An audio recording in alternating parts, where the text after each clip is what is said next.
नमस्कार दोस्तों, आज इस वीडियो के माध्यम से हम जानेंगे कि श्री साईं बाबा का शिरडी में दोबारा आगमन कब हुआ और साईं बाबा को उन्हें साईं नाम कैसे प्राप्त हुआ। साईं बाबा का चांद पाटिल की बारात के संग पुनः आगमन।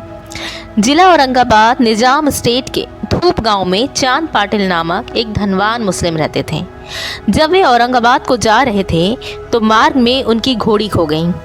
2 माह तक उन्होंने उसकी खोज में घोर परिश्रम किया, परंतु उसका कहीं पता न चल सका।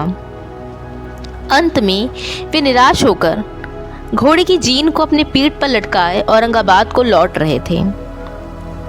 तब लगभग 14 मील चलने के पश्चात उन्होंने एक आम वृक्ष के नीचे एक फकीर को चिलम तैयार करते देखा, जिसके सिर पर टोपी, तन पर कफनी और पास में एक सटका था।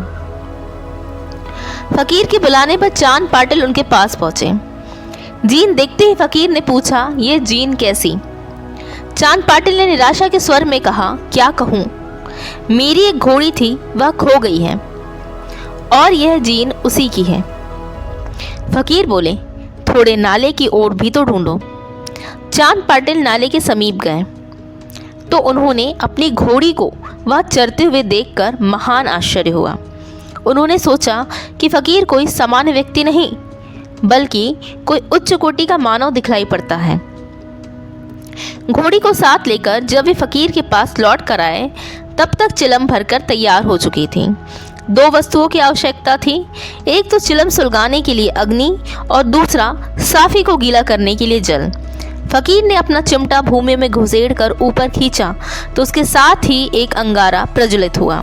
वह अंगारा चिलम पर रख दिया गया। फिर फकीर ने सटके से जो ही बलपूर्वक जमीन पर प्रहार किया तो ही वहां से पानी की धारा निकलने लगी।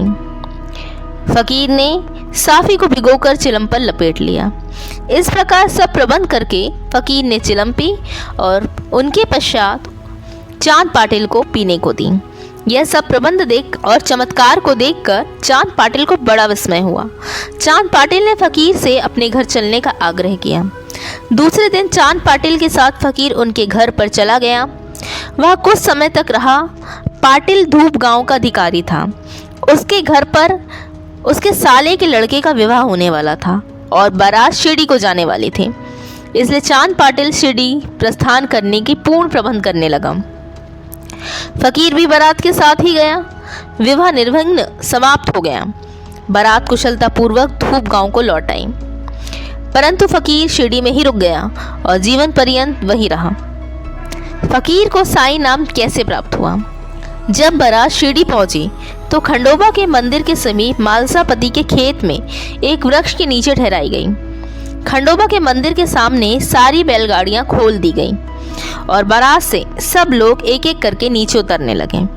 तरुण फकीर को उतरते देख मालसापति जी ने आओ साईं कहकर उनका अभिनंदन किया तथा अन्य उपस्थित लोगों ने भी साईं शब्द से ही उनका संबोधन कर उनका आदर किया। इसके पश्चात वे साईं नाम से ही प्रसिद्ध हो गए।